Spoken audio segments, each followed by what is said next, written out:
Hello and welcome to Photographic Connections, the podcast where we create connection to self, nature and others through the art of photography. Today I'm absolutely delighted to welcome Murray Wilkie onto the podcast. He's best known for his YouTube channel, Scotland's Mountains. We talk about where his love for Scotland's mountains began, the importance of getting out into nature, and how being outdoors can be a form of therapy. So, without further ado, please welcome Murray Wilkie.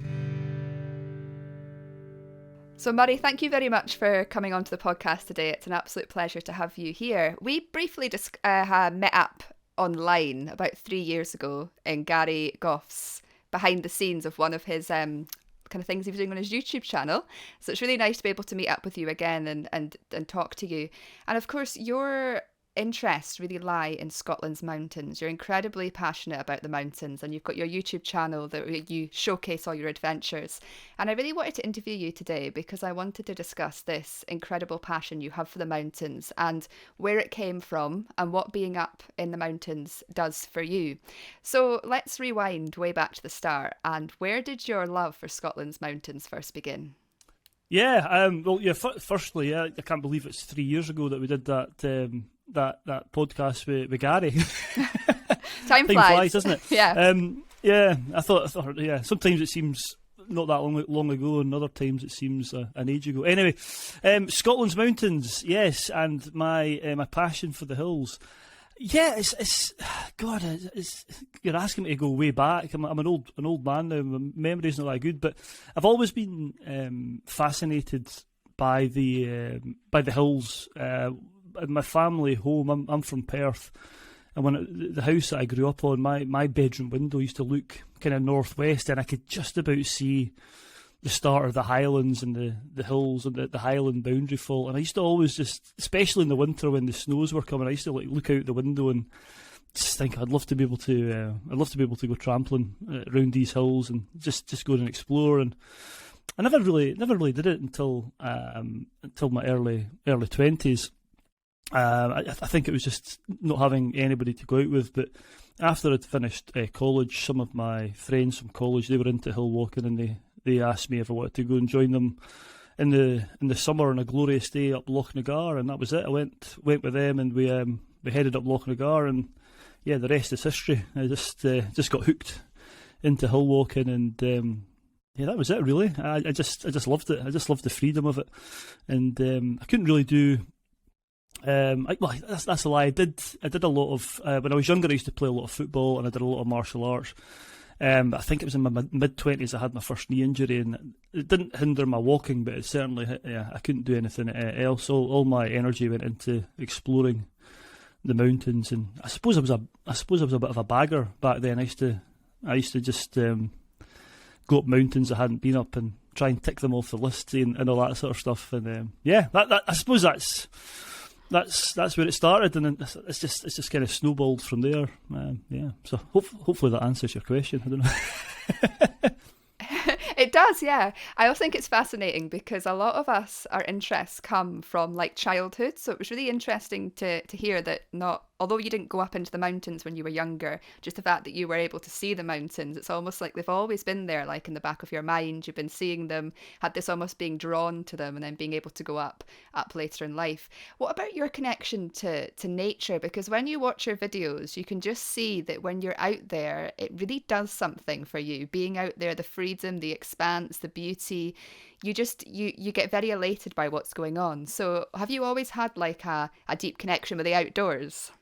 Too excited sometimes, but anyway, I don't know. I can't help it sometimes. You know what it's like. I mean, I'll say this to you, I know it'll be a photography podcast, but I don't class myself as a photographer, but I still get very excited when there's a nice sunrise or a nice sunset or something spectacular happens when I'm out and about. But in terms of nature, I think it doesn't have to be up in the mountains. And I get a lot of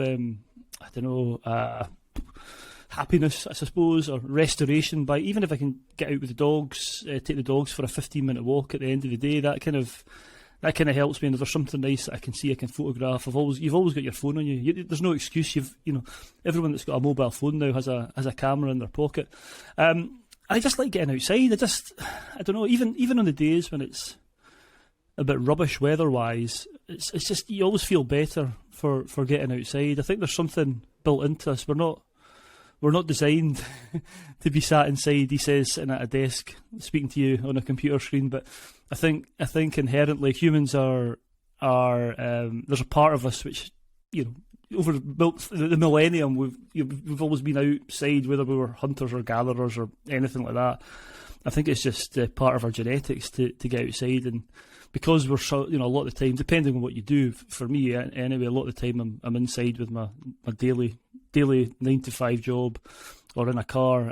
Getting outside is just a great release, and I just love it. I love it, mentally and physically. I think there's benefits on both sides of the coin for getting out and about, and whether that be up a big mountain. Yeah, it doesn't need to be up a big mountain. And another thing that photography does, if you're into landscape photography, it forces you to go out. And I think that's, whether you get a good photograph or not, you're out in the outdoors and you're breathing in the fresh air, and you're getting that mental stimulation and physical activity, which is only good. It can only be a good thing for you. 100%. I'm really glad you touched there on the being outdoors and what that does for your well-being, because that's one of the reasons I wanted to create this podcast. It's to help people to connect with themselves, nature and others through the art of photography. And although you don't class yourself as a photographer, you of course use your camera and your phone, like you say, to take photographs, but also to record your adventures when you're up in the mountains. So photography plays quite a big part in, I guess, what you do, but it also helps you to create and remember the memories of being out there and showcase them to others, and also deepen your connection, which is exactly kind of why I do photography. It's because I want to have a tool to connect me more deeply with nature, and it seems like that's definitely one of the reasons why you use photography as well. Yeah, I think I mean, it's I've always enjoyed when documenting, whether it be before I started doing the videos. I'd always have a camera with me, and you might not remember, but when I started out, we used to have to take the film along to Boots and get the photographs developed. I can't remember the size of the film spools now. I don't know if it was 30 or 12. You could get different sizes with different numbers of pictures on them. I used to always be dead excited about getting my photographs developed. I mean, looking back on them now, they were all rubbish photographs, but I thought they were great. It was just memories of the trip. None of them are framed. Yeah, there's none framed on my walls from back in the day. But it's good to look. It's good to look back. I think what I do like, I actually, about maybe 10 years ago, I took all my old photographs and I scanned them to have a digital copy of them all. So I've got them all in a folder somewhere on my PC, and sometimes it's, if I ever go across and have a look, it's hilarious looking at some of the fashion, some of the gear that I wore back when I started hill walking. Yeah. Have you ever made a YouTube video about that, going back in the day to the beginnings and showing the progression? That would be a good idea, that. Yeah, the different. I mean, it's true. You see it, the different types of jackets and equipment, I suppose, for hill walkers. Although when I first started out, I didn't have all the gear. I used to only go out in the summertime, and I had a pair of Caterpillar boots, which I think I did my first 50 Monroes in these Caterpillar boots. And when I got a pair of waterproof hiking boots, it was like a revelation. I was like, my God, I can have dry feet on a hike. But anyway, that's how we all start, isn't it? It's Exactly. Just using what you've got and being sensible with it. But yeah, got you up there, and you've got those memories now and this nice story to tell, which is lovely. Kind of going back to the photography and the filming, what was it, do you think, that made you begin to film your adventures when you're out on the mountains, and why did you want to then go on to setting up a YouTube channel to share that with others? Yeah, that's an easy one. That's one person's fault. That's Jerry. I don't know if you've watched the videos, but Jerry's my partner in Steaming Boots, in our Steaming Boots adventures. So when I first met Jerry, he was already filming. He had a YouTube channel, and he was putting up his adventures of climbing. And when I first started going out with Jerry, him and his climbing partner were far more experienced than me. I was the guy getting pulled up the hill, and I was the cameraman, so he gave me the camera, so I'd be doing all these camera shots. And I remember the first few I thought I was being really artistic, and I was zooming into them as they were climbing up the arete and zooming back, and I thought, this is great, I'm getting some great shots of them. And of course, if you know your stuff, that sort of wobbly zooming in and out footage is just awful. So anyway, Jerry used to do the videos, and I used to always really look forward to when he put them out, just to relive the adventure. And eventually I just started doing it myself, and I kind of, again, it's almost like I always think hill walking and getting outside is a bit like an obsession for me anyway. No longer have I, finished one adventure, I'm starting to think about the next, and that's the same for the editing and the videos. I really enjoy going back and just reliving the adventure. Really, you kind of you have two adventures. You have it when you're out, and then you sort of relive it again when you're. So that's my dog at my feet.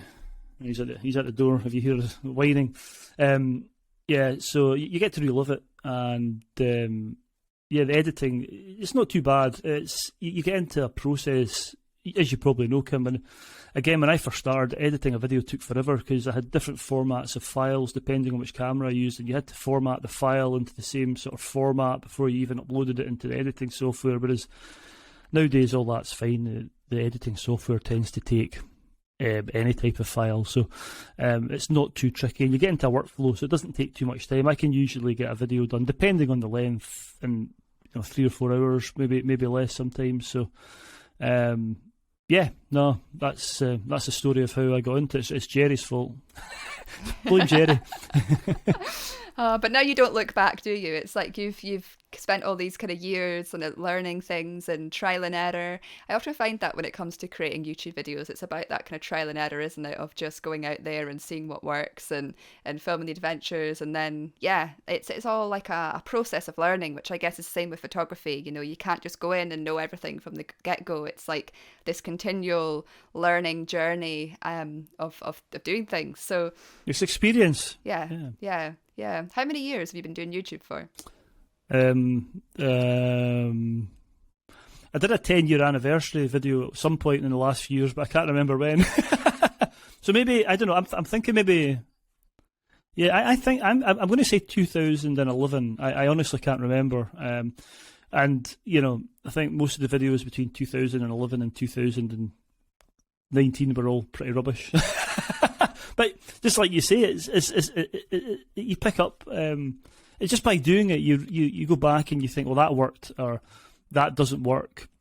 I'll not do that again, or I need to do that, and I'll maybe tweak it, doing it this way. And you do kind of, you're right, it's experience, and I suppose it's exactly the same as photography. I think that's where the biggest sort of line into that I can sort of associate myself with photography is the fact that I use a lot of photography skills for the videography. I had to kind of teach myself through channels like yourselves and Gary's and Tom Heaton's and all these people back in the day, learning about all the settings on the cameras and how you can achieve certain photographs. A lot of that is directly you can switch those skills to the videography side of things. The rules of thirds and leading lines. So all those things that you look for in a photograph, I don't always have time to do it, but if I see a scene when I'm walking along, I'll try and frame it, and I'll try and use all those sort of photography skills that I've got to make the video, if that makes sense. To the point where I think I remember being out with Gary Goff. Me and Gary went up Stack Polly. He could not believe. So I was setting all my videos up with my big camera, and any photographs I took, I was just snapping away with my phone. He couldn't believe that I was taking photographs with my phone when I had this big expensive camera. But I purely see the videography. That's my kind of photography, I suppose. And I will use it. I will use a big camera for some photographs, but it has to be quite special, or maybe nighttime stuff that I can't do with the camera. So I can't remember what the question was now. I've kind of diverted again. You'll notice that I do a lot of that, Kim. That's all right. It keeps the interview flowing. It gets new ideas, new stories. It's all good. Yeah. I can't remember what the question was. I've maybe answered it. Was it how long has my YouTube channel been going? Was that yes, it? that was correct. Yes, a long time. Fantastic, brilliant. I hadn't actually realised it had been that long. I thought you'd kind of started around the same time as me, which I can never remember how long ago it was that I started. I think it must be about 5, maybe 6 years ago now. I don't know. Time flies, doesn't it? We just can't really keep track of these things. It's funny, isn't it? Because obviously most of your videos are up the mountains, and I remember I don't really do much mountain stuff myself, but I remember the few stuff I have done. I used to always get comments saying, "Gosh, you must walk up and down that mountain twice because by the time you filmed yourself, having to go back and get the camera." So all these incredible trips you're doing, much of which are up, really high mountains that take hours to reach the summit. It must take you so much longer to do these walks when you're filming your videos. And you must, yeah, just the up and down of everything. It's a big commitment. Oh yeah, I mean, you don't want to come hill walking with me. Yeah, you have to be really patient. And in all honesty, I do hesitate when I'm going out with people. People will ask me, "Oh, do you want to go for a hill walk?" And if it's people that aren't, don't know, haven't been out. Well, one, if they've not been out with me before. Two, if they don't have their own YouTube channel. I don't feel so bad if it's people that know what filming entails, because there's some people I've been out with and they're just like, "Oh, for God's sake, can we not just get to the top of the mountain?" I'm like, "Hold on, let's need to set the camera up here. Right, we need to walk past. Don't look at the camera. Don't look at the camera. I'll look unnatural. Let's walk past the camera. Right, stop there. You go back and get the camera. Hold on, I need to put the camera away, get the lens cap on, clip it onto my, So you do, yeah, it does, yeah. I'm a pain in the backside to go hill walking with. Yeah, it's no fun if you want to get to the top quickly. That's for sure. But at the end of the day, it's always worth it. It's always worth taking a bit more time to set the shots up. And I suppose I think there's a lot of people do this that film. I find that I do lots of filming at the start, but by the time I'm getting to the top of the hill and I'm knackered and if it's raining, I really have to force myself to film stuff because it's the last thing. Sometimes you're just wanting to get back to the warmth of your house because it's like terrible. But sometimes that can be the best footage, and it's the hardest to film sometimes. But yeah, no, you're right. You do walk. It's there is a perseverance required to do these walks and hikes. And film them. Yes, definitely. And I guess that's why most of the time you kind of go out on your own. But I guess you like that kind of peace, tranquility, solace of it all. I think there's a lot of people that might feel a bit vulnerable maybe going up a mountain on their own just of what may happen. But you seem to love being out there on your own, immersed in nature, and it just lights you up. So what do you think it is about being out there on your own, and specifically when you're camping overnight up these mountains, and of course you're waking up to incredible views in the morning, but what do you think it is for you? What like the solace that you feel when you're up there?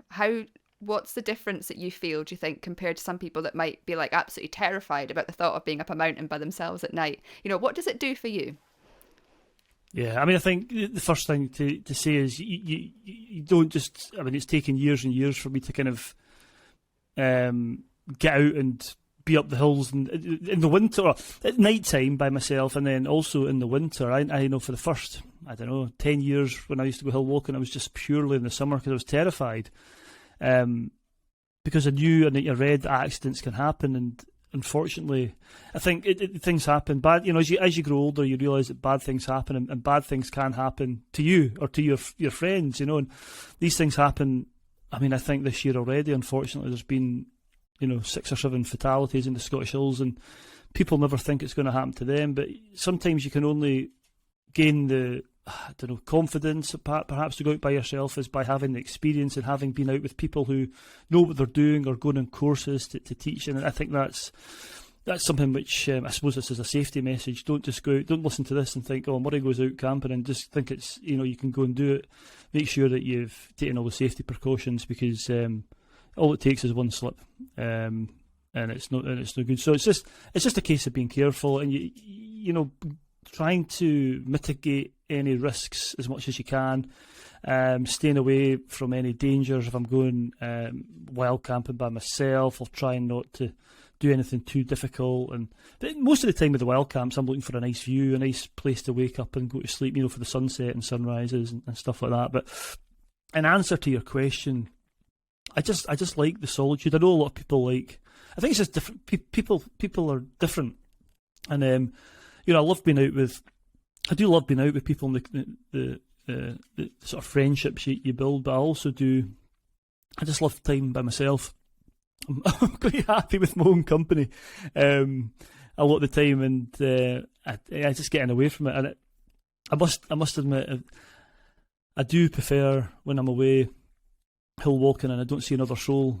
So that's why in my videos you'll maybe see me going up some routes that are, less well known or less well walked, and that's just because I know there'll be nobody there.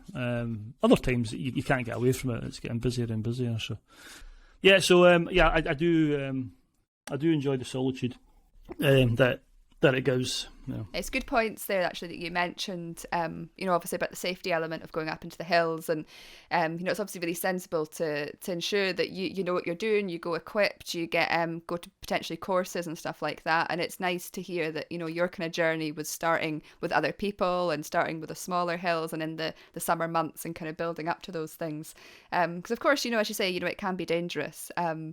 But I do love how you've kind of got to a stage now where you have that solace and you love the kind of being up there. And I guess it's interesting that you have this deep connection specifically with the mountains. And I kind of wanted to maybe go a little bit deeper here and think about, where do you think you'd be? Like if you weren't going out and doing all these hill walks and stuff, like where do you think you'd be without Scotland's mountains? Do they do a lot for your mental well-being, obviously, as well as your physical? And without Scotland's mountains, like, do you think that's like almost like your therapy in some ways? Oh, 100%. I mean, the first thing that came into my mind is if I didn't hill walk and didn't do Scotland's mountains, I think my wife would be a lot happier. I'd have a lot more DIY done around the house and a lot more chores done, and she'd see a lot more of me. That's the first thing I thought of. But it is. I think I'd probably be. In all seriousness, I'd probably be a lot more grumpy because it's exactly like you say. From my day job, which can be quite intense at times, just getting out at the weekends is therapy. It's exactly like that. It's you're away and you're out. You're thinking. Your brain's away from any of the sort of everyday worries that you have 9 to 5 through the week, and you're just out on the trail, hiking up a mountain, and that's you're thinking about getting to the top, or you're thinking about getting to a camp and then getting water. So your mind's taken away.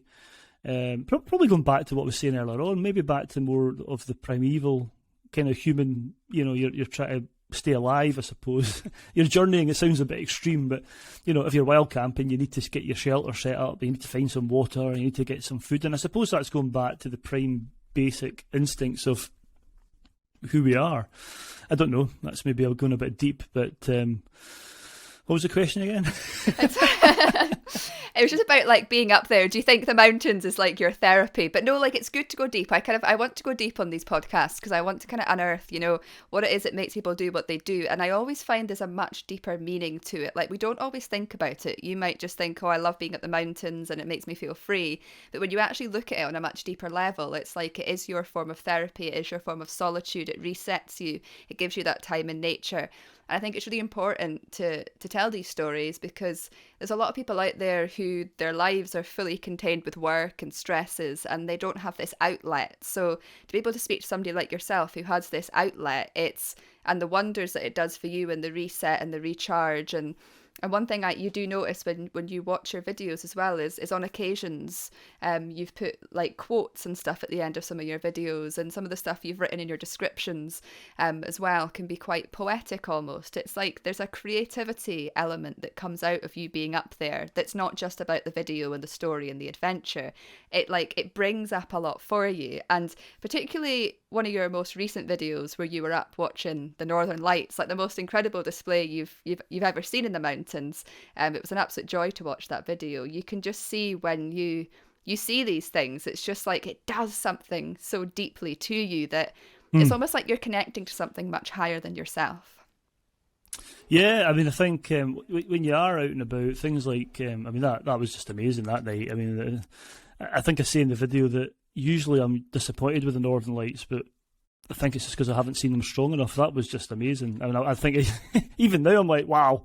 And that's what I was. I'd lost count the amount of times I said wow. I think I had to cut the amount of times I said it in the video because it was repetitive. But you can see why back in the day people had gods of thunder and gods, because when you're out there in the elements and you see things like the Northern Lights, you think there's something, what's this? It's a god that's created this because it's spectacular, or thunder, or natural, phenomenons. It's just reconnecting. I suppose that's a bit of a cliche, isn't it? Reconnecting with nature. But I think, again, it just goes back to, for millennium, humans have existed, and we've been hunter-gatherers. It's only in a very, very small portion recently in the last few thousand years, where we've become into this civilized societies, living in houses and having running water and all the stuff that we take for granted now. For the majority of human existence,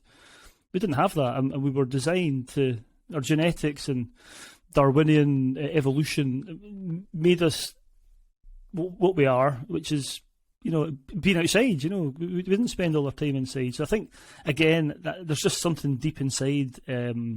Maybe not all of us, but certainly just deep inside me that, when you're getting out and about, it's just something nice about it. As I said, it doesn't even have to be a big multi-day adventure. I get that from a 15-minute dog walk. Better watch what I'm saying, so there's still one of the dogs here. She'll be looking at me going, did you say that W word? But yeah, no, I think that's, yeah. I think that's what it is from my perspective anyway. I'm sure other people, and it's good for you, there's a whole, modern day life, we're told we have to keep fit, and there's no more natural way of keeping fit than walking, because that's what we do. I used to go I was going to say I used to go running, but I used to go jogging, but that was bad. My knees are knackered because of that. But for natural, what we're designed to do was walk. So I think being out there, the physical as well. We've talked about mental, but physical well-being and mental well-being are so closely intertwined. I think getting out and walking helps your physical, and as such helps your mental health as well. 100%. Is that deep enough for you, Kim? Yes. I'm happy to go even deeper. Yes, no, yeah, no. It's good. It's really good. I really love that you're touching on these subjects, because it's something so close to my heart. This world we're living in now, like I can really see it. I mean, we're very fortunate to live in Scotland, so we are obviously surrounded by so much beauty. But when I can't imagine what it must be like living in, certain cities or certain countries where you don't have that same access to nature. But even there's people, of course, who live in the country we do, who still don't, go out and appreciate nature. And I really feel like a lot of things that are going on in the world, this not being connected to nature is definitely spurring on this disconnectedness that we feel, not just to others and society, but also to the world around us. There's definitely a deeper thing that being out in nature gives us, and you definitely see that in what you're doing. And it's funny, I before we were coming on, I kind of did a really quick Google search just to see if anything else came up about you, and this article came up that you'd had in the Scotsman. Oh yeah, the Scots magazine about 4 years ago. That had kind of come off the back of one of your videos, and I hope you're all right to talk about this, but it was about the passing of your mum, and she'd written you this letter, and you didn't want to open it until you were up on a mountain on a certain kind of weather conditions, and the images you got that morning were beautiful. But I just remember in that video you were saying that you're not a spiritual person, but there was something about this event in your life and this almost like expedition up this mountain to read this letter. It was like you wanted to be closer to the heavens. It was like you were connecting with something much deeper than you and getting closer to her again, which I thought was a beautiful, beautiful thing. So is there something you want to kind of speak about around that? Because I think it's quite a deep and interesting story in many ways. Yeah, well, on the lighter side, you wonder why I'm laughing here, but when I came home from that trip, I'd taken some amazing drone shots. Like, I was like, this is going to be great. Some of these drone shots are great. I got home and the SD card was corrupt. It didn't work. So all the drone footage from that video was taken from the... You know how I don't know if you got a drone, Kim? I don't know. It saves the files in a lower format. Yeah. So it saves the files in a lower format on your phone. So I had to use all them, and I took the SD card down to like the local camera shop to see if they could find it. So I was really disappointed. So some of the drone shots are, I think it's 720 as opposed to 1080 at the time. That was my first thoughts on that trip. But no, I think, the whole thing with my mum, she'd passed a few months in it, and she'd written me this letter, and I thought, I just want to keep this for the perfect time. And I just had this vision of being on the top of a mountain under clear skies, nice conditions, and reading it. And I was blessed. It I mean, that trip, I think, talking of photography, I've actually got 2 massive canvases blown up in my through my living room from that trip, and they were just the only reason they're massive is because when I went to the website, I think I thought I was ordering it in centimetres and it was actually inches. And when they arrived, my wife was like, "What the hell is this?" But they turned out really good. But anyway, that's by the by. But yeah, it was a special trip. And I tell you, the one thing that I remember from that, and I wish I'd put it in the video. I think I'd put it in the video after it because I split the YouTube videos into 2, which I wish I hadn't done now. But the next morning, and again, I'm not a spiritual person, but it's the only time I've seen this. At sunrise, at dawn, there was a massive cloud shaped like a heart. I mean, it was just a big heart right above the campsite for 10 minutes. Just, you get that glow, the pink glow, and it lasts for about 10 minutes, and then the sun comes up and it disappears. And this heart shape stayed pink, and then as soon as the sun came up, it kind of dissipated and broke up. And if you're that way inclined, you'd think that's somebody looking down on you. And that's the kind of way I looked at that. But not that I believe in that sort of stuff, but who knows? It could have been somebody, it could have been her just saying, right, we won't know, but we will know one way or another. Yeah, we'll know one day. We're all going to get to that point at some point in our life. We're not going to that conversation. There'll be people depressed, but yeah, no, that was a special trip, and it was that's easily when people ask me what video are you most proud of. It's definitely that one. I think for me, and I think for a lot of people that watch it, I think going into sort of why people watch. To me, if I watch something on YouTube or if I watch a film, the way I always say to myself, what's happened to me to make me think that I've enjoyed that film or I've enjoyed that YouTube video. And to me, is getting getting the emotions, whether it's happy, laughing out loud, or feeling really quite sad, and having that deep kind of sadness watching something, and you feel it down to your core. I think that's the only video that I've ever done where I've had people's comments who have been touched by it that in those sort of respects. And to me, that is making videos. That's kind of.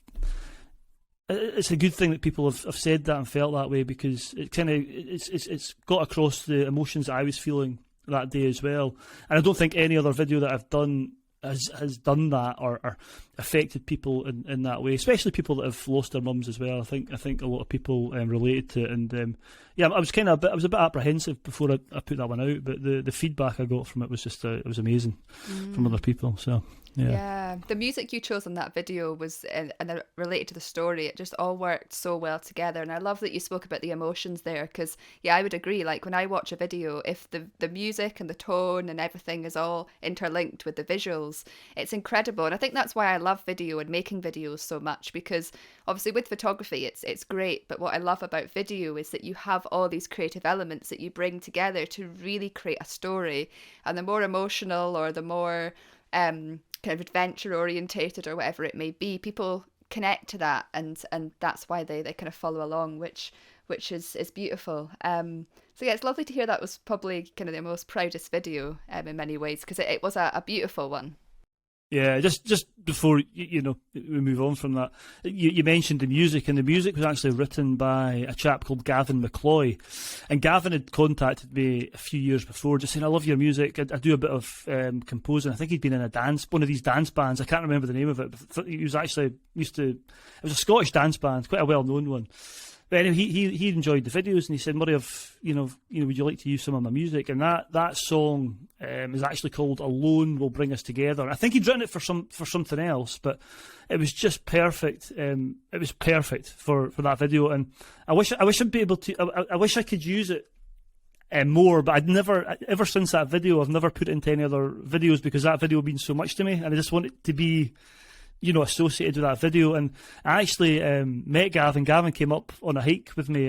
He was keen to come out, and after I'm doing all this music, excuse me, I took him up Ben Ann, and he wrote a few other bits and bobs for me, which they make appearances in the videos every now and again. But he's moved over to, I think he's in Thailand now, Gavin. But yeah, that specific bit of music was amazing. Yeah, it's such a good piece of music, especially for that film. Yeah, so hats off to Gavin for that. Just to give him a mention for that, for sure. Anyway, sorry. No, it's fine. It's fine. Keep going. Yeah, all the elements certainly seemed to come together for you there. It was brilliant. Brilliant. Cool. Kind of obviously that was like one of your kind of most pivotal moments, and one of your kind of favorite videos that you feel you've ever kind of filmed because it meant so much to you. But what else? Like, if you could say, like, what is the most incredible thing that you've seen when you've been up the mountains? Oh, right. Well, we were talking about the Northern Lights, and I've said before I've been disappointed with the Northern Lights, but my God, that night, because it's so fresh. For people that are listening to this, my video of the Northern Lights came out. It was the last video that I released, so it's fresh in the memory when we're talking about it. I mean, that was amazing. Seeing the noctilucent clouds for the first time. Again, I've said this before. I've seen pictures of the noctilucent clouds, and I've always been like, yeah, they look pretty rubbish. Why do people get excited about them? And then when I woke up, I just woke up in the middle of the night, and I decided to look out to see if I could see starry skies because it was summertime and I hadn't seen them for a while. And I saw them, and they were just amazing. You know, they're maybe not as amazing to photograph, but to the naked eye, they were just like, wow. So those things, but nothing beats a really good sunrise or sunset. I just, you know, when you hit the jackpot. You know, if you get those conditions where, you know, the whole cloud, you know, the skies maybe got some high level cloud and it just catches, that excites me because it's so hit and miss. You know, sometimes you can go out and you can look at the forecast and think, oh, you know, there's potential, and you get nothing. And then there's other times when it just takes you by surprise. So, yeah, all these sorts of things. Yeah, all these sorts of things, I just love. You know, the same sort of things as you, Kim, in terms of photography. You know, you get a nice shot. Whereas for me, it's like, oh, I need to get a good video sequence here, a time lapse, or, you know, try and do a bit of camera, and it's, you know, it's just a nightmare trying to film it. I mean, it's even worse for you because you've got a camera which you're taking a photograph with, and then you've got the camera that you're videoing with. And you've maybe got another camera. I've just got the one camera, thankfully. And it's bad enough, you know, especially when things are kicking off, like a nice sunrise. You're like, all right, what do I do? Do I take pictures, or do I do a video, or do I put the drone up, or do I... Blah, blah, blah. So, hats off to you for what you do, because you're thinking, I need to take a picture and video at the same time and get the timing right, because you know there's only going to be 5 or 6 minutes where the sky's lit up, you know. You've got to find the right composition, yeah, blah, blah, blah. So. Yeah, there's a lot to it. Yeah, so yes, it's a bit of a cliched answer, but no, it's brilliant. It's brilliant because although it's the things that people may think are the things they'd expect you to say, it's almost like there's a reason for that. You know, these beautiful sunrises, these beautiful sunsets, you know, they're incredible. So it's well worth it. Well, I have got one thing which we did experience. There's 2 of us. And this is a bit weird. I was with Ray. I don't know if you know Ray. Ray's got a YouTube channel called Renegade Scott, and we were camping in Glencoe. Just up from if people know Glencoe, it was kind of on the northern side of the glen, not quite at the Enachigich, but just up from the Devil's Staircase, basically. A beautiful spot in the snow. And we had a few. I mean, I had a wee hit flask of whiskey. I think Ray had some rum. But we saw this light below us in the glen, and it was moving very strangely and started to move up the hill. And as soon as Ray went to get his camera to try and capture it, it just disappeared. We couldn't explain what it was. Initially, I thought it must be the headlights or some sort of refraction, but the way it was moving, it was like changing directions very quickly. And the only thing that I thought it could have been is a drone, but even a drone moving that quickly, and the way it stopped, and yeah, anyway. So that was a bit weird. A UFO that spotted below us in the hillside was a bit strange when we were out in the camp. It's interesting that happened at Glencoe. They always say, don't they, Glencoe, there's some spooky things go on there, isn't there? Well, you know what? What's interesting is I did look into it, and apparently, I think in the days before, there had been not an earthquake, but there'd been Richter scale measurements in Scotland in places like, I think it wasn't far from Glencoe, and sometimes these light phenomenon are caught round about just before earthquakes and stuff like that. It's like a release of energy. I don't know. Somebody who's listening to this will know more about it, but I just wondered if it was something to do with that. There's maybe a fault line near Glencoe where these sort of things happen. Who knows? Or maybe it was just a ghost, or an alien, or something. Who knows? Who knows? Who knows? Or it might just been somebody with a drone. I don't know. It's another mystery for you there Anyway, to yeah. potentially never solve. Yeah, exactly. Anyway, Murray, it's been an absolute pleasure to chat with you today. I really, really appreciate it. And for anyone that's kind of resonated with your story or who wants to learn more about you or connect with you, where can people find you? Oh right, okay. Scotland's Mountains YouTube channel. That's a YouTube channel. I think it's Scotland's Mountains on the other stuff, Instagram and Facebook. Might be Steaming Boots on Twitter. I can't remember, but yeah, YouTube one's the main one. That's the one I sort of spend most of my spare time trying to do my social media is YouTube. So yeah, that's Wednesday night at 7:00. That's when I try and get my videos out. So I love it. For those of you who are interested, I love you've got a schedule. Plug. No, go for it. That's what it's all about. It's about sharing, about Yes, getting yeah. people, this sort of community element. And yeah, if anyone can find any inspiration from what you do, it's great to direct them to you. So yeah, thank you so much for your time today, Murray. It's much appreciated. Thanks for having me. It's been great. Thanks, Kim. Thank you very much for tuning in to listen to today's episode. Now that the podcast has come to an end, there's only one thing left for you to do. It's time to pick up your camera and head outdoors. There's so many incredible photographic opportunities just waiting for you to discover.